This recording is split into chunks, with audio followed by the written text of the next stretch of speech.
అన్న నమస్తే. నమస్తే శ్రీనివాస్.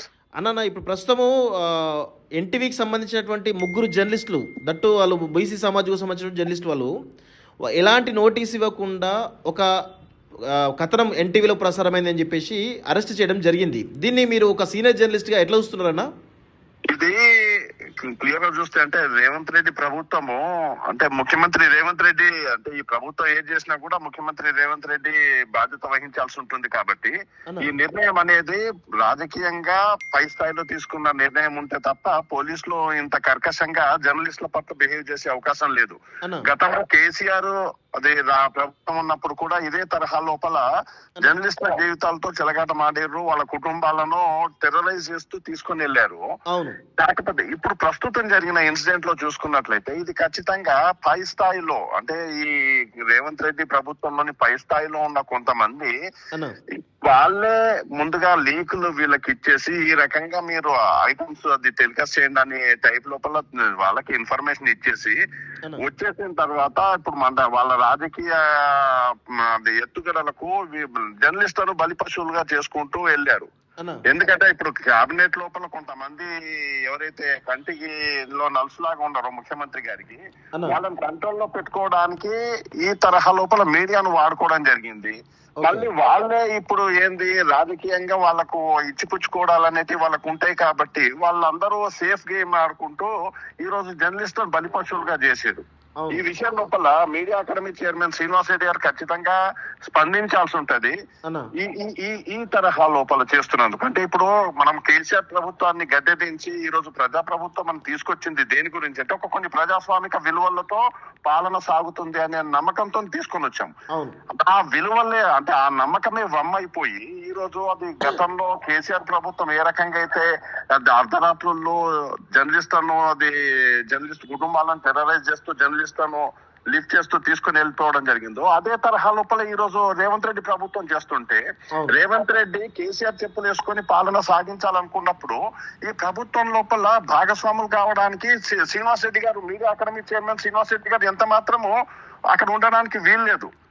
జర్నలిస్టుల ప్రయోజనాలు జర్నలిస్టుల హక్కులకు భంగం కలుగుతున్న సందర్భం లోపల అందులో ఇంటెన్షనల్లీ సరే ఓకే ఇప్పుడు పొరపాటున ఇప్పుడు ఎన్టీవీలో వచ్చినటువంటి కథనం గురించి కానీ మిగతా యూట్యూబ్ ఛానల్లో వచ్చిన కథనాల విషయం లోపల ఏమైనా అభ్యంతరాలు ఉంటే చట్టపరంగా వాళ్ళు ఎవరైతే ఫిర్యాదు చేశారో ఆ ఫిర్యాదు మీద చర్యలు తీసుకోవాలి. దాన్ని చర్యలు తీసుకోవడానికి మామూలుగా పోలీస్ స్టేషన్ సరిపోతుంది. ఒక పోలీస్ స్టేషన్ ఈరోజు ఒక స్పెషల్ ఇన్వెస్టిగేషన్ టీం ఏర్పాటు చేయించేసేసి ఒక టెర్రరిస్టుల విషయం లోపల ఏదైతే ప్రత్యేకంగా దీని మీద దృష్టి పెట్టాల్సినంత అవసరం ఉంది అన్నంత సీరియస్ గా తీసుకుని వస్తున్నారు అని అంటే ఖచ్చితంగా దీనికి రాజకీయ ప్రేరేపితమైనటువంటి కుట్రలో భాగంగానే ఈ రోజు జర్నలిస్టుల అరెస్టులు జరుగుతున్నాయి. ఈ రోజు వాళ్ళ రాజకీయ లెక్కలు తేల్చుకోవడానికి ఇప్పుడు వాళ్ళు ఏదన్నా చేసుకుంటున్నారేమో తర్వాత విషయం కానీ మొదట బలి అవుతున్నది ఈ రోజు జర్నలిస్టులు బలి అవుతున్నారు.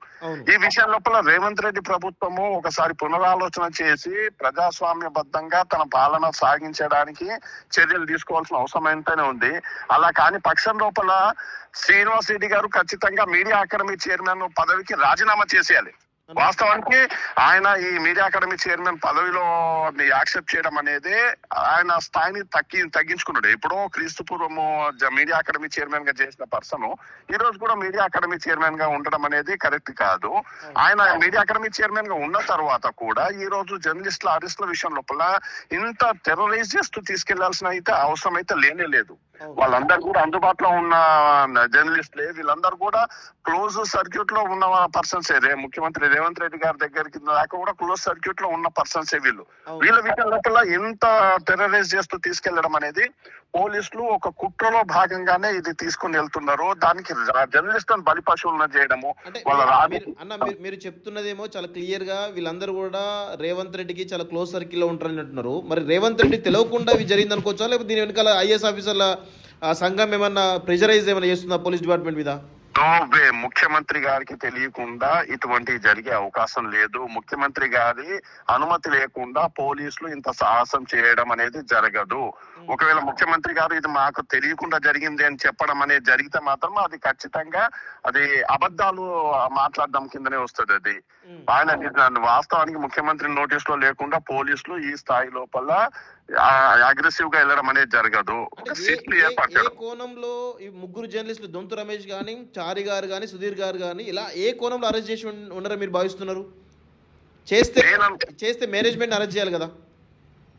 మేనేజ్మెంట్ తో వాళ్ళకు నానా రకాల లావాదేవీలు ఉంటాయి. జర్నలిస్టులు అనేటివి అది వాళ్ళ చదరంగంలో, వాళ్ళ రాజకీయ చదరంగంలో పావులుగా వాడుకుంటున్నారు జర్నలిస్టులను. అందులో భాగంగానే ఈ జర్నలిస్టులను బలి పశువులను చేస్తూ ఈ రోజు పండగ పూట కూడా వాళ్ళని తీసుకుని వెళ్ళి అరెస్ట్ చేయడం జరిగింది. వాస్తవానికి ఈ కేసు ఎప్పటి నుంచో జరుగుతూ వస్తుంది. ఇప్పటికిప్పుడు అది వాళ్ళ ముగ్గురిని అరెస్ట్ చేయకపోతే అది ఈ కేసు లోపల అది వాళ్ళ సాక్ష్యాలను తారుమారు చేస్తారు ఏదన్నా అవకాశం ఏమాత్రం లేని వ్యవహారం. కాకపోతే ఏంటంటే వాళ్ళ రాజకీయ ఎత్తుగడల్లో భాగంగా వాళ్ళందరూ కూడా ఒక మెసేజ్ ఇస్తున్నారు. మా ప్రభుత్వం అనేది ఇంత కర్కశంగా కూడా ముందుకెళ్ళగలుగుతుంది అనే ఒక మెసేజ్ చేయడానికి ప్రయత్నిస్తున్నారు. రేవంత్ రెడ్డి గారు ఒకవేళ ఇదే తీరును కొనసాగించాలనుకుంటే ఓకే, జర్నలిస్టులుగా మేము వెల్కమ్ చేస్తాము. గతంలో కూడా మేము పెద్ద అది నియంత్రణనే, కేసీఆర్ లాంటి నియంత్రణనే మనం ఎదుర్కొని ఈ రోజు ప్రజాప్రభుత్వము ఒక నమ్మకంతో తీసుకొని వచ్చినాము. అట్లాంటిది రేవంత్ రెడ్డిని ప్రభుత్వం మీద పోరాటం చేయడానికి జర్నలిస్టులు ఏమాత్రం వెనకాడరు.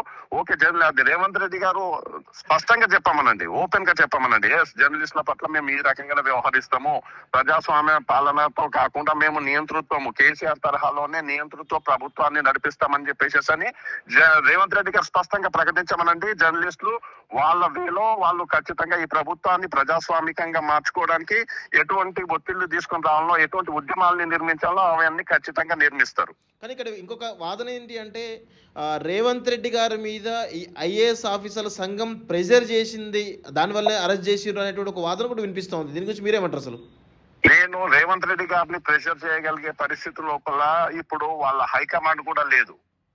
ఇప్పుడు రేవంత్ రెడ్డి గారు అంత బలంగా తయారయ్యారు. అట్లాంటి సందర్భం లోపల ఆఫ్టర్ ఆల్, వాస్తవం నేను చెప్తున్నా, ఈ వర్డ్ ఇంటెన్షనల్లీ వాడుతున్నాను, ఆఫ్టర్ ఆల్ అనే వర్డ్ వాడుతున్నాను. ఐఏఎస్ ల పట్ల పూర్తి మర్యాదతో, గౌరవంతో ఈ వర్డ్ వాడుతున్నాను. రేవంత్ రెడ్డి గారిని ఇన్ఫ్లుయెన్స్ చేసే పరిస్థితుల లోపల ఐఏఎస్ లు ఉన్నారనేది మాత్రం అవాస్తవం. రేవంత్ రెడ్డి గారి కాన్సెంట్ లేకుండా ఏది కూడా ముందుకెళ్లే అవకాశం లేదు. ఐఏఎస్ లు రేవంత్ రెడ్డి గారిని ఇన్ఫ్లుయెన్స్ చేసే సిచ్యుయేషన్ ఎంత మాత్రం లేదు. ఇది ఖచ్చితంగా రేవంత్ రెడ్డి గారి సమ్మతితో, కాన్సెంట్ తోనే పోలీసులు ఈ తరహాలోకి వెళ్తున్నారు. ఇది ఖచ్చితంగా ఒక రాజకీయ ఎత్తుగడలో భాగంగా, రాజకీయ కుట్రలో భాగంగానే ఈ కేసును తీసుకెళ్తున్నారు తప్ప దీంట్లో పెద్ద పసంద వ్యవహారం ఏం కాదు. వాస్తవం చెప్పాలంటే గతంలో చూసుకున్నట్లయితే కేటీఆర్ మీద కూడా ఇదే ముఖ్యమంత్రి రేవంత్ రెడ్డి గారు ఆన్ రికార్డు 1,00,000 విషయాలు మాట్లాడడం జరిగింది. పర్సనల్ వ్యక్తిత్వం, క్యారెక్టర్ అసాసినేషన్ కు దిగుతూ చేయడం జరిగింది. ఆ రోజుల్లో ఏ రోజు కూడా అది ఈ తరహాలో చేయలేదే. రోజుల్లో అది కేసీఆర్ వాళ్ళు ఇంకా వేరే రకంగా చేస్తూ వచ్చారు, వేరే విషయాలలో వచ్చారు తప్ప ఈ వ్యక్తిగతమైనటువంటి ఇంత కాన్సన్ట్రేట్ చేసేయడము, వ్యక్తిగతంగా వాళ్ళను టార్గెట్ చేయడం అనేది చేస్తూ వచ్చిన సందర్భం లోపల ఇదే కోమటిరెడ్డి వెంకటరెడ్డికి సంబంధించి కూడా ఎన్నికల ముందు కూడా రేవంత్ రెడ్డి కూడా సీరియస్ గా మాట్లాడడం జరిగింది. అప్పట్లో అద్దంకి దయాకర్ కూడా కాంగ్రెస్ పార్టీ తరపు నుంచి వచ్చినప్పుడు కూడా సీరియస్ గా జరగడం జరిగింది. కాకపోతే వాళ్ళ రాజకీయ ఆలోచనలో భాగంగా వాళ్ళందరూ కూడా సైలెంట్ అయిపోయి ఉన్నారు. కాకపోతే ఇప్పుడు జరుగుతున్న ఈ జర్నలిస్టుల అరెస్టులో ఈ కేసుకు సంబంధించి చూస్తే ఖచ్చితంగా దీని వెనుక ఒక రాజకీయ కుట్ర ఉంది. ఆ రాజకీయ కుట్రలో భాగంగా జర్నలిస్టులను టెర్రరైజ్ చేయడానికి ట్రై చేయడం మాత్రం రేవంత్ రెడ్డి సర్కార్కి ఎంత మాత్రం కరెక్ట్ కాదు. ఈ విషయం లోపల media academy chairman Srinivas Reddy గారు స్పందించాలి. అవసరం అనుకున్నట్లయితే ఆయన తన పదవికి రాజీనామా చేయాలి. ఇటువంటి అరాచకాలు జరుగుతున్న ప్రభుత్వం లోపల ఆయన భాగస్వామిగా ఏ రకంగా ఉంటారు? ఆయన ఉండడానికి ఎంత మాత్రం వీలు లేదు. ఈ విషయం లోపల శ్రీనివాస్ రెడ్డి గారు తక్షణమే తన పదవికి రాజీనామా చేసి జర్నలిస్టుల పక్షాన పోరాటానికి దిగాలని మేము డిమాండ్ చేస్తున్నాం. ఇప్పుడు మరికొన్ని అరెస్టులు, మరికొందరి పైన కేసులు అయ్యే అవకాశం ఉందని అంటున్నారు. సో దీనివల్ల మీ సీనియర్ జర్నలిస్ట్ సంఘాలు పనిచేసినటువంటి ఒక నాయకుడిగా మీరు ఎలాంటి కార్యాచరణ రూపొందించబోతున్నారు?